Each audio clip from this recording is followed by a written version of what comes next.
Hello everyone, welcome to EduTap. So in today's 10 minute study series, we are going to discuss the topic work ethics.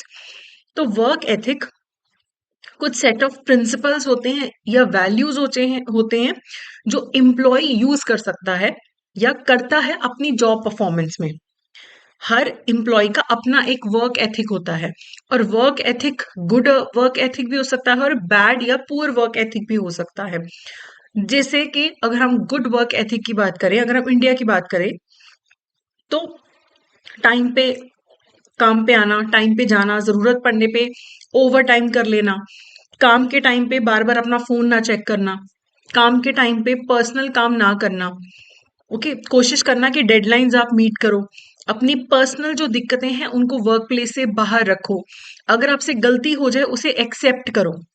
तो ये good work ethic है।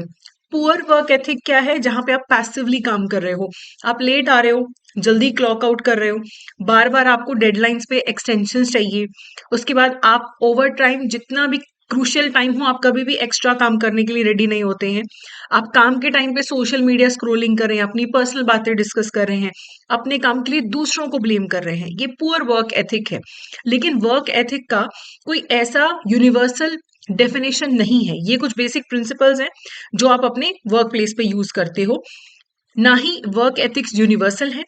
ये vary करते हैं country to country, religion to religion, organisation to organisation and department to department.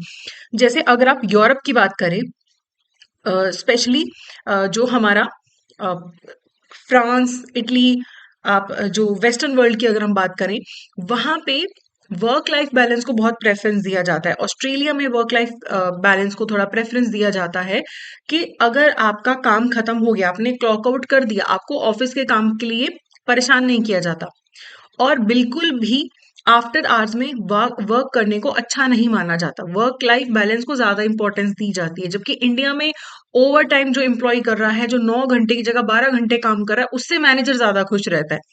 तो India में work life balance का उतना इंपॉर्टेंस नहीं है, या आप मान लीजिए है ही नहीं है। जो जितना ज्यादा काम करता है, ओवर टाइम करता है, उसे ज्यादा बेटर मान लिया जाता है। तो यूनिवर्सल तो कहीं पे भी नहीं है। और वर्क एथिक्स अगर किसी के पुअर है तो इसका मतलब ये नहीं कि उसे चेंज नहीं किया जा सकता। ट्रेनिंग करके, अप्रोप्रिएट इंटरवेंशंस करके, प्रॉपर वर्क एनवायरनमेंट क्रिएट करके वर्क एथिक्स को इम्प्रूव किया जा सकता है।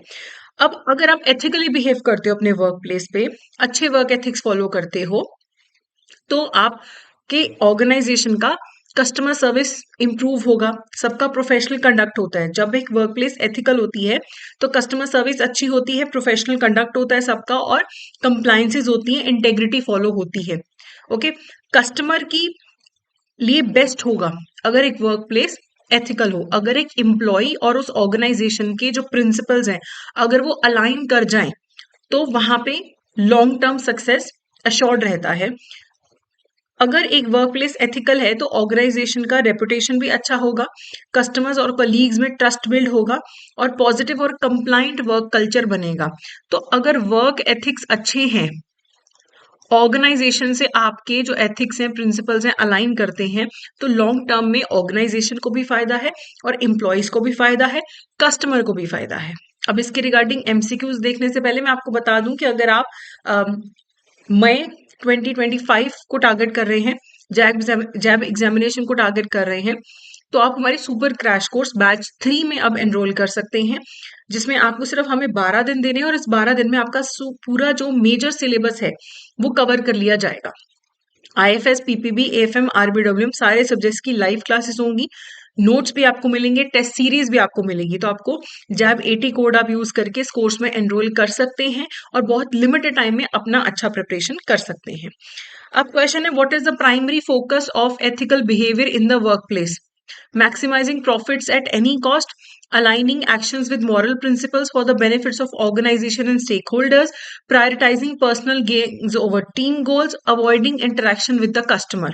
तो एथिकल वर्क प्लेस में क्या होता है? सिर्फ प्रॉफिट मैक्सिमाइजेशन की बात नहीं होती है, ना ही सिर्फ पर्सनल गेन्स की बात होती है, और कस्टमर से इंटरेक्शन अवॉइड करना तो सही हो ही नहीं सकता है। आपके जो मॉरल प्रिंसिपल्स हैं, aligning actions with moral principles, आपके जो मॉरल प्रिंसिपल्स हैं उसी हिसाब से आप एक्शन करो तो ऑर्गेनाइजेशन और स्टेक होल्डर्स का फायदा होगा। उसके बाद एक क्वेश्चन है कि एक वेंडर है मीना को, जो कि प्रोक्योरमेंट मैनेजर है, उसे एक एक्सपेंसिव गिफ्ट ऑफर करता है कि तुम जो बिड है ना आने वाले टेंडर की हमारे फेवर में कर देना। तो इसमें एथिकल कोर्स ऑफ एक्शन क्या है?